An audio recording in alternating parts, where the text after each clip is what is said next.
2024 তফাৎ কইরে কথা ক দেশটা বলে স্বাধীন তাইলে খেসটা কইরে কথা ক ভাই বোন মরে রাস্তায় তোর চেষ্টা কইরে কথা ক কাল সাপ ধরছে গলা পেঁচে ভাই কর সাপের মাথা ক এবং তারা পুলিশ দাঁড়িয়ে আছে এটা বলেন শিক্ষার্থী এবং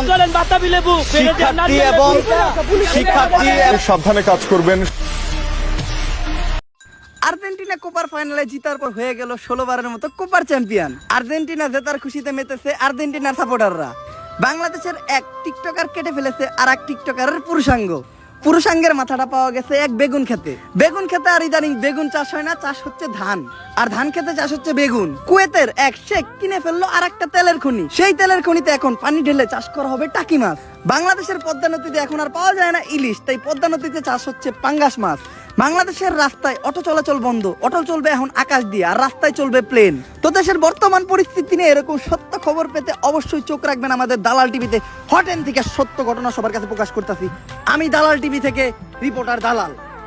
ভাই দালালি কাকে বলে, কত প্রকার ও কি কি সংজ্ঞা সহ ব্যাখ্যা জানতে চাইলে তোমাকে কোথাও যেতে হবে না, তুমি শুধু বাংলাদেশের সাংবাদিকদের দেখো, তাহলে বুঝতে পারবে দালাল কাকে বলে, কত প্রকার ও কি কি। কি আর কইতাম, আমার আব্বা সবসময় একটা কথা বলে, সাংবাদিকরা হলো জাতির বিবেক, আর বর্তমানে বিবেকের দুয়ারে ঝুলছে তালা। কিন্তু কোনো ব্যাপার না, আমি তো আছি। এই সাংবাদিক নামক দালালির চ্যাপ্টার করে দিব ফিনিশ, দেখিয়ে দিব SM আর কি জিনিস।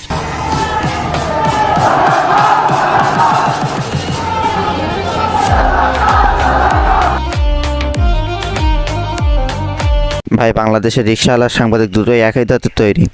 রিক্সাওয়ালারা ঠিকমতো ভাড়া পায় না, আর সাংবাদিকরা ঠিকমতো নিউজ পায় না। আর সত্য নিউজগুলো প্রচার তো দূরের কথা, কাভার করতে ভয় পায়। এই চুতিয়া রিপোর্টারদের নিউজ, মামুন লাইলিকে ধর্ষণ করলো নাকি লাইলি মামুনকে ধর্ষণ করলো, জেল থেকে বেরিয়ে মামুন দুধ দিয়ে গোসল করলো নাকি মাল দিয়ে। কি আর কইতাম, দেশের অর্ধেক জনগণ যেখানে আতপেটা খেয়ে জীবনযাপন করছে, দ্রব্যমূল্যের ঊর্ধ্বগতির জন্য আকাশ ছুঁয়েছে, তা নিয়ে কোনো নিউজ নেই।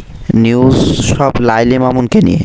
অবশ্য দ্রব্যমূল্য নিয়ে নিউজ করতে গেলে তো আর হাসিনার গোলামি করা হয় না। বর্তমানে দেশের এই পরিস্থিতিতে যখন ইন্টারনেট বন্ধ নিউজ, তখন অন্তত চ্যানেলগুলোর উচিত ছিল সত্য নিউজটাকে জনগণের দোরগোড়ায় পৌঁছে দেওয়ার। কিন্তু সত্য তো নিউজ তো দূরের কথা, নিউজগুলো যাতে জনগণের কাছে না পৌঁছায় তার সর্বাত্মক চেষ্টা করেছে এই দালাল সাংবাদিকরা। 400 ছাত্রছাত্রী যেখানে ঘাতক বাহিনীর হাতে শহীদ হয়েছে, তা নিয়ে সাংবাদিকদের কোনো মাথা ব্যথা নেই।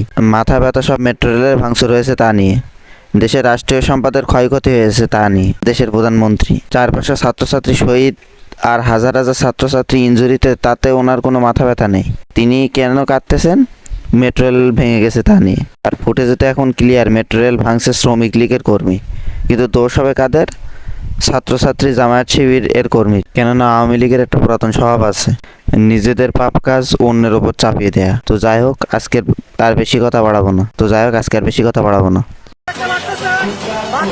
টেলিভিশনের লোকেরা ভেবে যাচ্ছে, বাতাবি টেলিভিশনের লোকেরা ভেবে যাচ্ছে,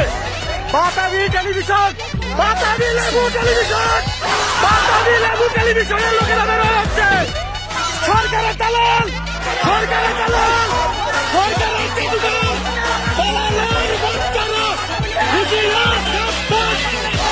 বাতাবি লেবু মুখতালের বাম্পার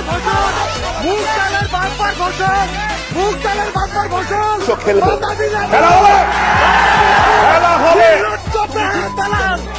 ওই দেখ